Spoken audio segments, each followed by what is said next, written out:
ละครไทยทั้งปวงเริ่มแรกสื่อเมืองนี้สื่อกุสาวดีแดนดินกวางขวงหลายภาคส่วนติดตามมอมหลวงซื่นสวงด้วยกันทุกคนมอมหลวงจัดแจงแปลงบ้านแบ่งเขตสถานให้กับประชาชน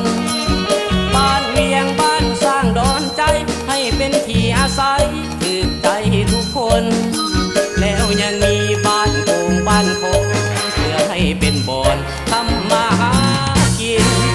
มอมหลวงศรัทธาสร้างวัดให้เป็นทางและมุ่งสู่สายสิญจน์มุ่งให้เป็นที่พึ่งทางใจผู้ชนทั่วไปพึ่งได้ทุกถิ่นแล้วให้สื่อลือทั่วทาน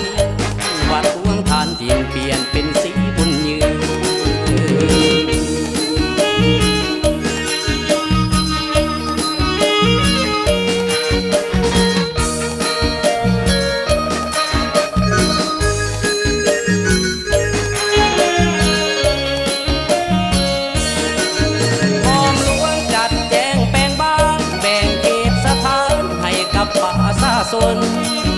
บ้านเวียงบ้านสร้างดอนใจให้เป็นที่อาศัยถือใจทุกคน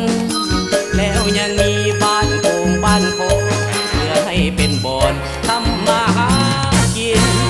มอมหลวงศรัทธาสร้าง